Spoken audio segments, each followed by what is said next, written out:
Leaving the house behind, the Jonathon perform their morning ritual to shed themselves of social and familial responsibility.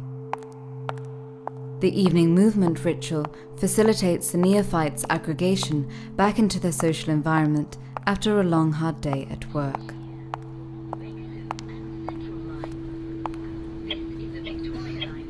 Alone, the Jonathon submits to the ritual.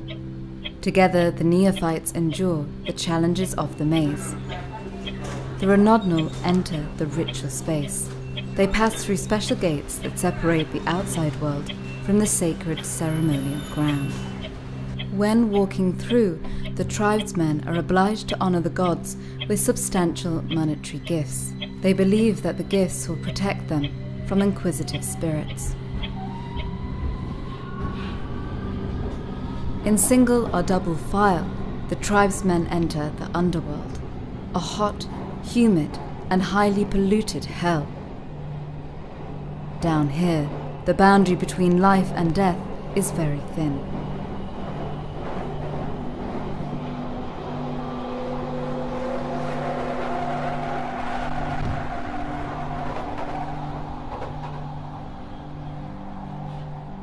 The underworld is made up of a network of tunnels that disorientate and confuse the Jonathon tribespeople.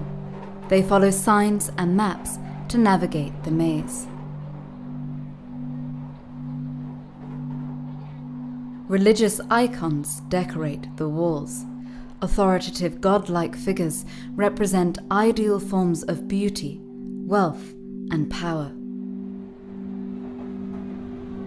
Council elders observe from above the ritual activity to ensure good behavior and full ritual submission. The underworld's rhythmic stimulation facilitates a trance-like state. The constant roar of engines, swinging carriages and stamping feet guide the Jonathon into a dissociative state. Visual stimulation, geometric patterns, textured flooring and mosaics help induce hypnotic trance.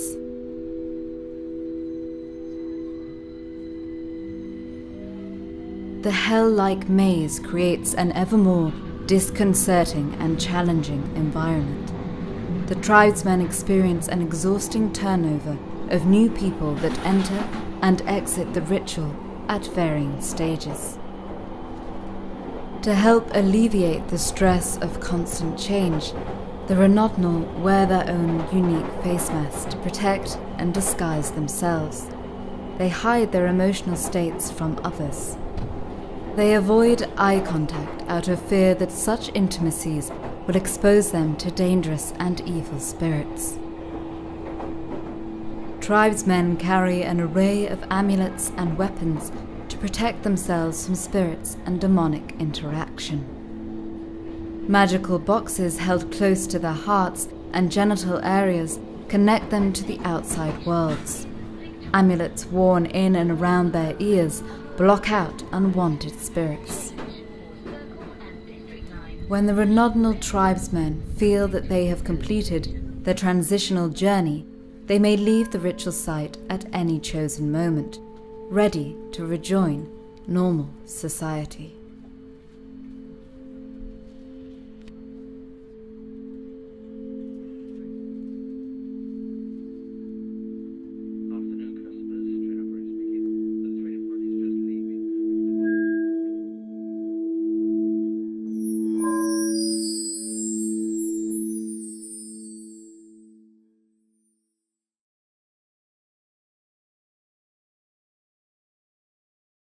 So good morning and welcome to everyone. My name is Jen Sendall. I'm the co-curator of this event, and I and my partner Elina Cerla would like to welcome you to Figure This, and we'll be exploring contemporary figuration.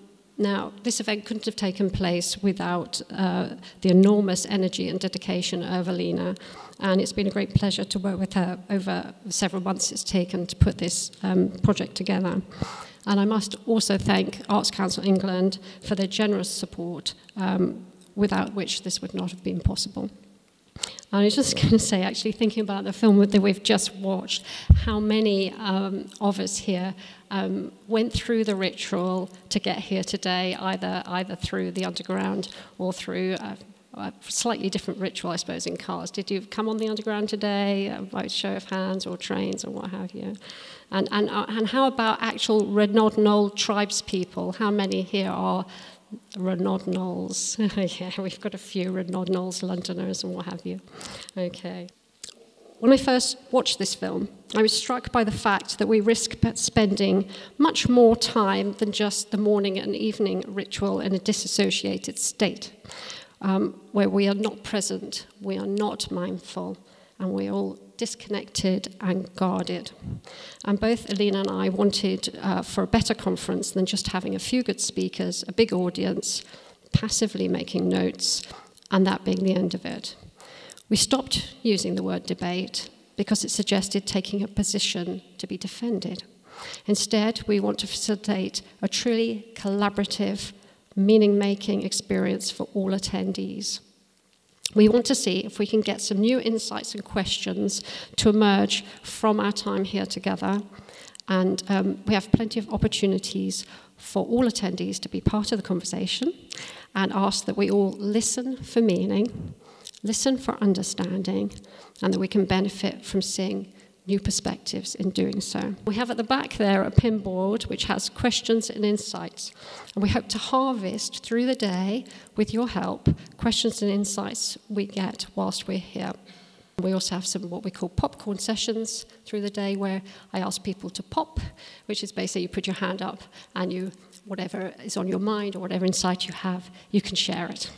So, yeah, I'm just going to firstly reiterate the thanks for everybody being here. I was actually really pleased that, although we have quite a few redundals, we also have people coming from quite far afield. So thank you for everybody who confronted the ritual to arrive here, however that took place. It's quite an exciting day today, I think, because I'm hoping, and Jen and I have been really hoping this project is going to be kind of inflection in another inflection in the debate in figurative painting and drawing. And although exhibitions tend to be short-lived and conferences are short-lived, we've always hoped for this to have a longer footprint. So that's why we've got the catalogue, it's why we've got the filming of some of these sessions today, so that there are more people who can actually get involved, and it can actually go further than just the limitations of 2019 and London. I think painting and drawing are quite unique in their way of connecting the moment of making work and the moment of viewing work. It's different to most mechanically or technologically produced media because there is that immediate connection between the viewer and the maker. The untranslatable uniqueness of the visual language in its form through pigment is something that is really quite interesting, and it's why it's lovely to be actually within the exhibition, to actually look around the work, and hopefully when we have the breaks you can also take some time to look at the works. There's a materiality to the stuff of pigment that we don't necessarily see on our day-to-day experience of it. So we're bombarded with these images on our mobile phones, and when we look at paintings on mobile phones, the materiality is actually almost removed, and we're limited to the narrative or the content of the work. And yet, if it weren't for the stuff of pigment, people wouldn't really be painting and drawing. Human beings are hardwired to respond to other human beings. And there's an immediacy to figuration which allows the secrets to unfold to both the novice and to the specialist. Now, that unfolding can take place differently, but one of the exciting things about visual languages is that there's an ambiguity inherent to them that means that even with the same viewer, that unfolding will actually take place differently on a different day according to the context that you bring to the work. I think that figuration allows us to play with our ability to be transported by tales and moved by emotions and questioned by allegories and metaphor. And I really love to think about a lot of the paintings in here as being like the Albertian window onto their own world, each one. There's a wide range of different types of figurative work, and all of them are actually united by a quest for internal logic in the pictorial language. Just want to say quickly that if sometimes people make the mention of painting, that drawing is also there, very present. It's an exhibition of painting and drawing, and a lot of the problematics that take place with figuration in 2 dimensions are actually shared between painting and drawing. Now, I want to go back and thank everyone for being here, and I want to thank the artists who, if it weren't for them actually in the confines of their studio, working away every day, projects like this wouldn't ever happen. I want to thank Jen, who came on board right at the beginning of the project and has made it possible to actually take place, and we've been working closely together. I'd like to thank Charmaine, who's done a great job on the website. And I'd like to thank all the speakers and panelists, as well as everybody who's here today, for making the conversation actually come alive. And I really thank the Arts Council for deeming that a project entirely based on figuration was worthy of funding in 2019.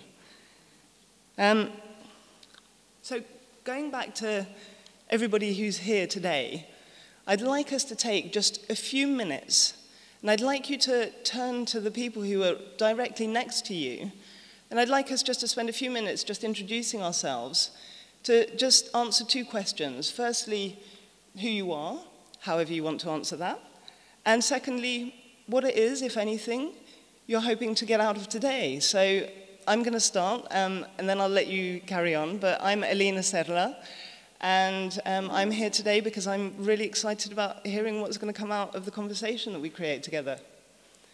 Over to you. Do just take a bit of time.